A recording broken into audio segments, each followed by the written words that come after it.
Headlines प्रायोजक राम बंधू लोणचे. आता प्रत्येक जण जिंकेल.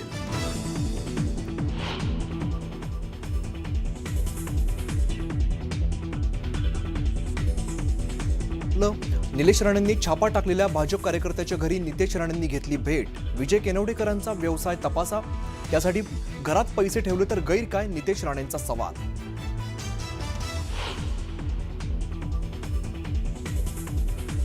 पैसे वाटपाच्या गंभीर आरोपानंतर शिवसेना आमदार निलेश राणेंनी घेतली निवडणूक अधिकाऱ्यांची भेट. भाजप कार्यकर्त्याच्या घरी पैसे सापडल्याप्रकरणी काय कारवाई केली, विचारला जाब.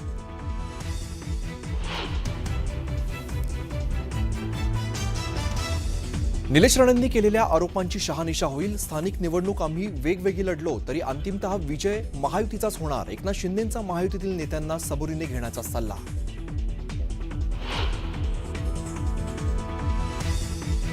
विजय केनवडेकरांनी निलेश राणेंचे आरोप फेटाळले. मी प्रामाणिकपणे व्यवसाय करून घर चालवतो. पत्रकार परिषदेतून केनवडेकरांचं स्पष्टीकरण.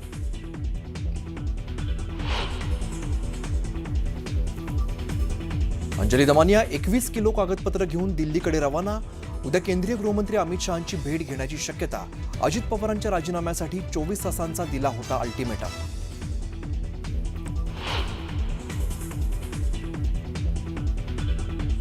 उद्धव ठाकरेंनी शिवतीर्थावरती जाऊन घेतली राज ठाकरेंची भेट. संभाव्य सेना मनसे युतीच्या पार्श्वभूमीवर दोन्ही नेत्यांमध्ये तब्बल 1.5 तास चर्चा झाल्याची माहिती.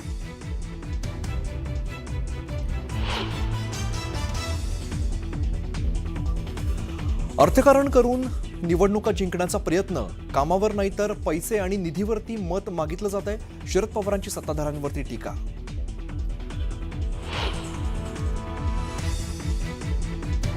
लाडकी बहीण योजना माझी संकल्पना होती. लाडकी बहीण योजनेमुळे भाऊ सत्तेत आले. पंकजा मुंडेंचं वक्तव्य. तर लाडकी बहीणवरून महायुतीत श्रेयवादाची लढाई.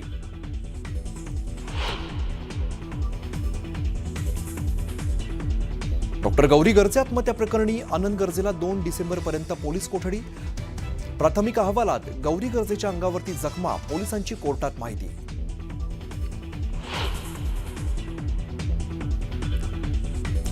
मुंबईतील फुटपाथ इमारतीच्या गच्चीवरती जाहिरात प्रदर्शनाला बंदी.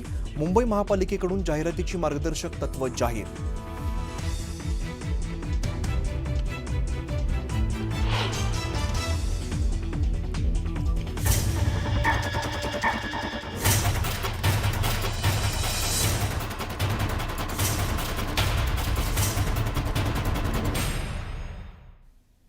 मुलुक महाराष्ट्रामध्ये सगळ्यांचं स्वागत. नमस्कार, मी अमित गद्रे. भाजप कार्यकर्ते विजय केनवडेकर यांच्या घरी धाड टाकत निलेश राणेंनी भाजपाकडून पैसे वाटप केलं जात असल्याचा आरोप केलेला होता. दरम्यान विजय केनवडेकर यांनी पत्रकार परिषद घेत निलेश राणेंचे सगळे आरोप फेटाळले. माझ्या घरामध्ये अनधिकृत तपास केला. मी प्रामाणिकपणे व्यवसाय करून घर चालवतो. मात्र निलेश राणेंनी अनधिकृतपणे माझ्या घरात प्रवेश केला. हा सगळा प्रकार निंदनीय असल्याचं म्हणत आपला अपप्रचार केल्याचा आरोप विजय केनवडेकर यांनी केला आहे.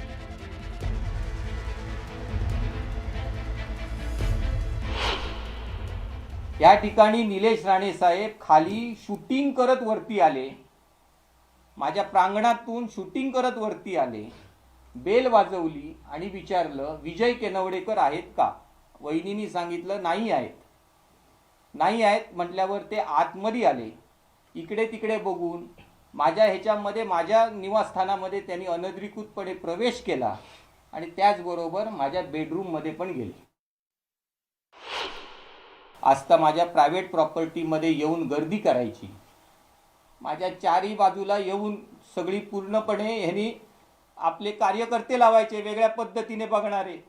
आणि खाली खाली ज्याप्रमाणे राहून धिंगाणा घालायचा माझ्या प्रिमायसेसमध्ये, ज्या पहिल्या मजल्यावर येणाऱ्या पायरीमध्ये आहे त्या प्रिमायसेसमध्ये येऊन दहशतीचं वातावरण करायचं. कोण ओळखीचा नाही त्यांना घेऊन कॅमेरे घेऊन माझ्या घरामध्ये फिरायचं. किती योग्य आहे हो? किती योग्य आहे ते मला सांगावं. लोकप्रतिनिधी आहात तुम्ही आणि ह्या निलेश राणे साहेबांसाठी आम्ही पण काम केलं. ते काय चुकीचं केलं का काम आम्ही? रवींद्र चव्हाण साहेबांचे माझे संबंध आहेत म्हणून मला टार्गेट करावं. कुठल्या थराचं राजकारण करायचं? किती परिवाराला त्रास द्यायचं?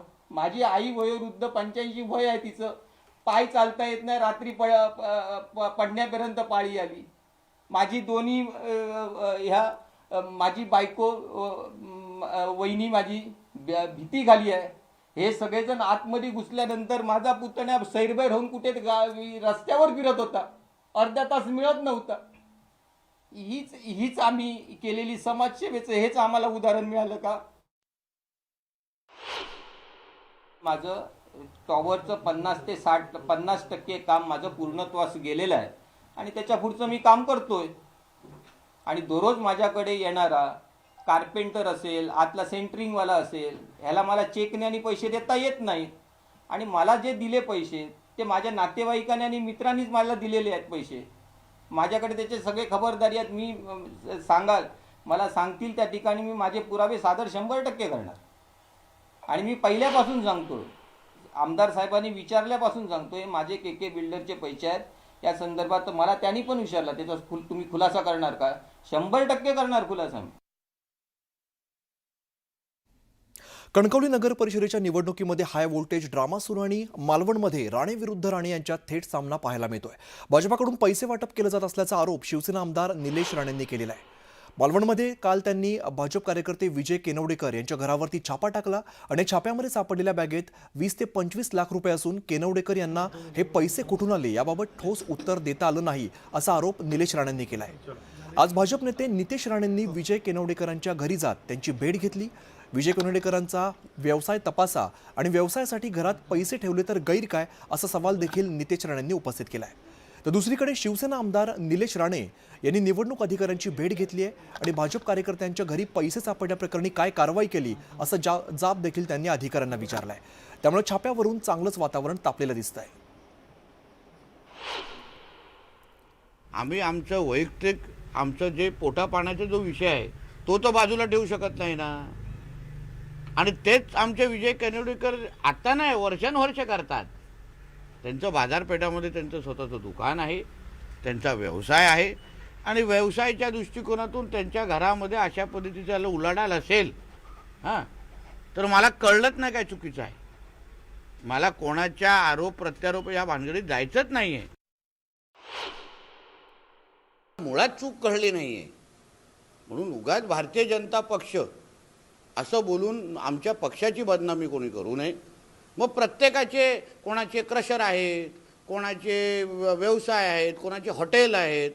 मग तेव्हा अगर त्यांनी व्यवसायासाठी अगर काही कॅश तिथे ठेवली तर आता त्याची चौकशी, सखोल चौकशी, निपक्ष चौकशी मी तुम्हाला सांगतो. कारण जो नियम आम्हाला लागतो तो नियम उद्या सगळ्यांना लागणार. हे वाक्य सगळ्यांनी नोंद करून ठेवावं. हमाम में सब नंगे होते. म्हणून निवडणूक आयोग, पोलीस खातं सखोल चौकशी, निपक्ष चौकशी करेल. दरम्यान निलेश राणेंनी भाजपावरती पैसे वाटपाचा आरोप केला, यावरती नितेश राणेंनी उत्तर दिलंय. वोट मागे 10,000, 15,000, 25,000 एका वोट मागे कशी निवडणूक लढायची सांगा तरी. बघा मी उभा आहे का निवडणुकीला? नाही. पण माझे अनेक सहकारी, कोण अपक्ष उभा आहे ज्यांना मी ओळखतसुद्धा नाही, तो टिकू शकतो का ह्या निवडणुकीमध्ये? जर अशी निवडणूक झाली तर ते टिकू शकतात का? विचार करा ना आपण. ही संस्कृती कुठेतरी बाहेरून आलेली आहे, हा कल्चर कुठून तरी बाहेरून आलेला आहे. हा थांबावा, ही जी सिस्टम आहे ही थांबावी म्हणून हा लढा आहे ना. भारतीय जनता पक्षाला अशा पद्धतीच्या निवडणुका लढवण्याची काही गरज नाही, काही गरज नाही. आमच्याकडे नरेंद्र मोदी साहेबांसारखं नेतृत्व आहे, आमच्याकडे फडणवीस साहेबांसारखे मुख्यमंत्री आहेत.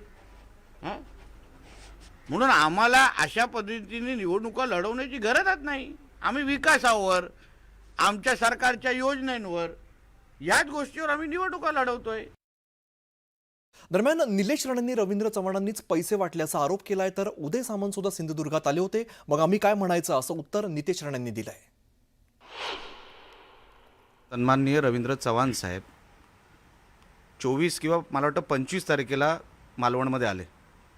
मला डाऊट आला की हे आता काहीतरी गडबड करणार. मी पाठलाग सुरू केला. काही लोकांना मला माहीत होतं की कोण कोण करू शकतात ते. मी पाठलाग सुरू केला. पाठलाग जिथे संपला तिकडे ते घर होतं की मला कळलं की इकडे ह्या घरामध्ये सगळं जमतं आहे. आणि काही घरं होती पण मी बोललो सगळीकडेच मी पोचू शकत नाही, तर इथून सुरुवात करू आणि ती डिटेल बाकीची यंत्रणेला देऊ. शिवसेनेचे नेते उदय सामंत पण येऊन गेले. मग आम्ही विचारू का कशाला आलेले ते? नुसतेच आलेले काय सांता क्लॉज बनून आलेले? विचारू का? कारण का आम्हाला त्या नेते येतात, नेते आहेत ते प्रदेशाध्यक्ष, एक तर आमच्या पक्षाचे प्रदेशाध्यक्ष आहेत. चव्हाण साहेबांनी पुन्हा कोकणामध्ये ज्या पद्धतीने भारतीय जनता पक्ष रुजवला, लोकसभा विधानसभा ज्या पद्धतीने तेव्हा महायुती म्हणूनच काम केलं ना, तेव्हा हेच चव्हाण साहेब होते. शिवसेनेचे आमदार निलेश राणे यांनी भाजपाकडून पैसे वाटले जात आहेत असा खळबळजनक आरोप केलाय. या सर्व आरोप प्रत्यारोपांच्या पार्श्वभूमीवर भाजपाचे प्रदेशाध्यक्ष रवींद्र चव्हाण यांनी मोठं आणि खळबळजनक विधान केलंय. त्यांच्या विधानानंतर महायुतीत लवकरच काहीतरी घडणार का असा सवाल विचारला जातोय. जळगावमध्ये महायुतीच्या उमेदवारांचा प्रचारादरम्यान चव्हाणांनी महत्त्वाचं विधान केलंय. निलेश राणेंच्या आरोपांवरती मला 2 तारखेपर्यंत युती टिकवायची आहे असं उत्तर चव्हाणांनी दिलंय. तुमचा भाऊ मालवणमध्ये लक्ष ठेवून हे सगळ्या रिपोर्टिंग करतोय असं निलेश राणे म्हणतायत. चव्हाण साहेब एक मिनिट थांबा जरा, 1 मिनिट. 2 तारखेपर्यंत मला युती टिकवायची आहे. 2 तारखेपर्यंत मला युती टिकवायची आहे. तुमचा भाऊ मालवणमध्ये लक्ष ठेवून हे सगळ्या रिपोर्टिंग करतोय असं निलेश राणे म्हणतायत. चव्हाण साहेब एक मिनिट थांबा जरा, 1 मिनिट. 2 तारखेपर्यंत मला युती टिकवायची आहे. 2 तारखेपर्यंत मला युती टिकवायची आहे.